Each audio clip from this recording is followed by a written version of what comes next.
மாண்புமிகு பேரவைத் தலைவர் அவர்களே, மாண்புமிகு முதல்வர்களே, அமைச்சர் பெருமக்களே, சட்டமன்ற உறுப்பினர்களே, அனைவருக்கும் காலை வணக்கம். மாண்புமிகு பேரவைத் தலைவர், துணைத் தலைவர் போட்டியின்றி தேர்ந்தெடுக்கப்பட்டமைக்கு எனது நெஞ்சார்ந்த வாழ்த்துக்களை தெரிவித்துக் கொள்கிறேன். இந்த அரசு 5 ஆண்டு காலம் அமைய பெற வேண்டும். பல்வேறு அரசியல் கட்சி தலைவர்கள் இங்கே வந்திருக்கிறார்கள். குறிப்பாக இளைஞர்கள் அதிக அளவில் இந்த சட்டமன்றத்தில் இடம்பெற்றிருக்கிறார்கள். ஒரு நாட்டின் எதிர்காலம் இளைஞர்கள் கையில் இருக்கிறது என்று சொல்லுவார்கள்.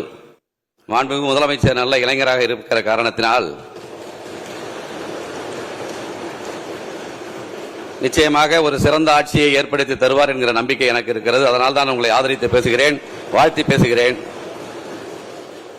சில கசப்பான சம்பவங்கள் நிகழ்ந்ததுண்டு. அது அன்றைக்கு இருக்கிற அரசியல் சூழல். இன்றைக்கு முதலமைச்சர் அவர்கள் தான் ஒரு திறமையான ஆட்சியை கொடுக்க முடியும். நீங்கள் முதல் கையெழுத்திட்ட இந்த 3 அறிவிப்புகளும் தமிழ்நாட்டிற்கு நிச்சயமாக உதவுகிற திட்டங்கள்.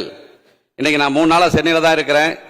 கடந்த காலங்களோடு ஒப்பிடும்போது சென்னை இன்றைக்கு எப்படி தெளிவாக இருக்கிறது, சுத்தமாக இருக்கிறது, சுகாதாரமாக இருக்கிறது, காவல்துறை எப்படி சிறப்பாக செயல்படுகிறார் என்பதை நான் எண்ணி வியந்ததுண்டு. நிச்சயமாக நீங்கள் நல்லாட்சி தர வேண்டும். 5 ஆண்டு காலம் சிறப்பான ஆட்சியை வழங்க வேண்டும். 75 ஆண்டு காலம் 50 ஆண்டு கால ஆட்சிக்கு நீங்கள் முன்னுதாரணமாக இருக்க வேண்டும்.